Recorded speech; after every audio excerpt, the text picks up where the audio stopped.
Good afternoon, everybody. Uneducated Economist here. So it turns out the transitory inflation that the Federal Reserve was talking about is coming to fruition. It was the disinflation that many people were saying was never going to happen and that we were going to have high inflation from here on out. But yet we are seeing the prices not going up at the pace that they once were. Does that make sense? That's the disinflation.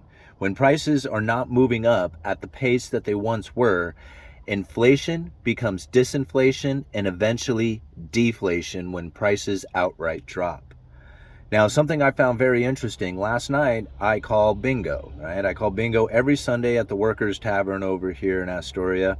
I've been doing it for like 15 years. And the prizes that we give away are meat, steaks, bacon, and last night we had pork loin, a pork loin that weighed, I believe it was 6 pounds. And the price tag on this pork loin was $30, but it was on sale for $6 for this huge pork loin.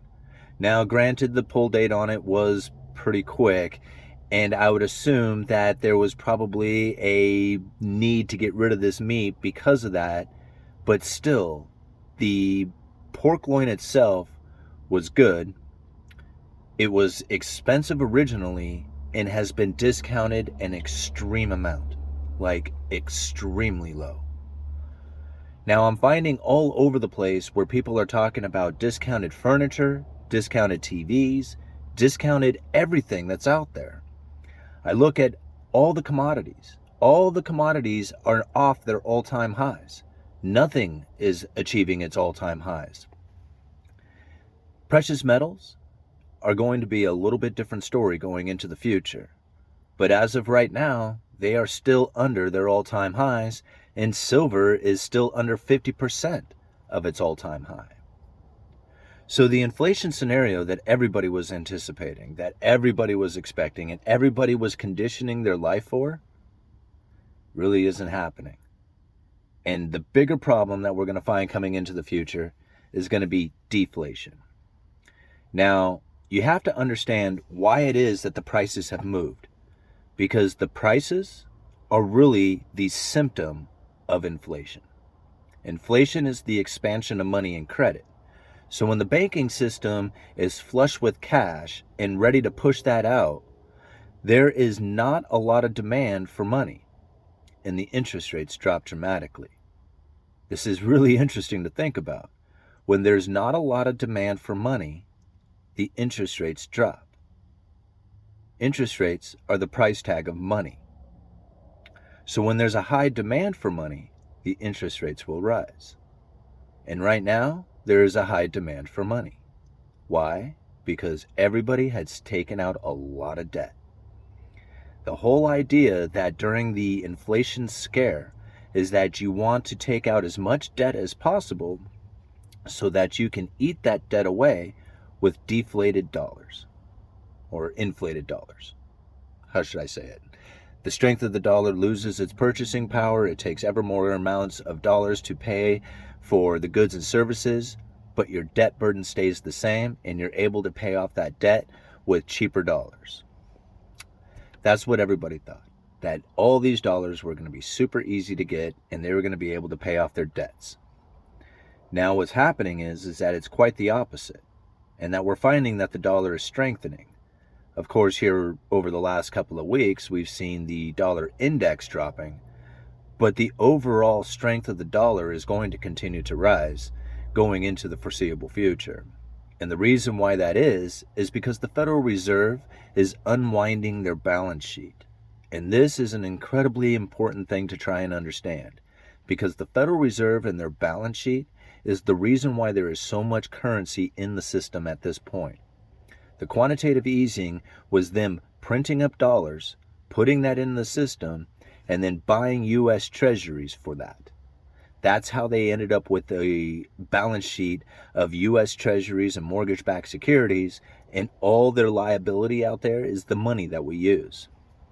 So as these treasuries and mortgage-backed securities begin to come due, because they're a debt just like anything else, as they become due, that's dollars coming back to the Federal Reserve. And unless the Federal Reserve rolls that over into new treasuries or mortgage-backed securities, which they said that they are no longer going to do, unless they do that, then you're going to find that that currency comes out of the system. Less dollars in the system. All right? Deflation. The symptoms of deflation are the prices coming down. So we are experiencing a deflationary scenario right now. There's less dollars in the system. There's less mortgages being written. There's less car loans being taken out. Right?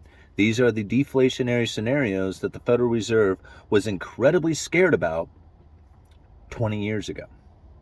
Knowing that this is the problem, not inflation, but deflation is the major problem for the Federal Reserve. Now, 20 years ago, Ben Bernanke wrote a speech talking about this exact thing, how to prevent deflation from ever occurring here in the United States. This is where the credible threats came in, because they knew that interest rates, once they hit the lower bound of zero, was no longer going to be an effective tool for stimulating the economy. And even John Williams said that back in 2018 in the Federal Reserve speech, Monetary Policy for a Low Neutral Interest Rate World. He said it then, that the major problem that the Federal Reserve is experiencing is deflation, battling a constant stream of deflation as opposed to inflation. And they knew back in 2018 that the next recession that hit, they were going to be in trouble because dropping of interest rates was not going to be an effective tool. That was the issue that we were going into when the pandemic hit, and the Federal Reserve then had the unusual and exigent circumstances in order to stimulate the economy by the use of special purpose vehicles. This is something that they never would have been able to use, no matter what the situation was, if it wasn't for the pandemic. Think about this for a second, guys. We were going into a major recession back in 2019, at the end of 2019, but because of the pandemic and the lockdowns and the special purpose vehicles that were established by the Federal Reserve and the U.S. Treasury in order to backstop every corner of the financial market, if it wasn't for that little situation that had taken place then, we would be experiencing a major crash of deflation that the Federal Reserve would have had no way of fighting without that unusual and exigent circumstance. You think about it, back during the Great Financial Crisis, it was the excuse of too big to fail. It was going to be a systemic crisis if the banks weren't bailed out. Next time around, what are they going to use? What's the excuse? So they inflated it beyond belief so that the next time we have a deflationary scenario, that hopefully, this is what the Fed was thinking, the prices would come back down to normal. So when everybody's talking about a housing market crash after an extremely elevated prices, there's a lot of room for the prices to come down to achieve normal again, whatever that's supposed to mean. Uneducated Economist. You guys let me know.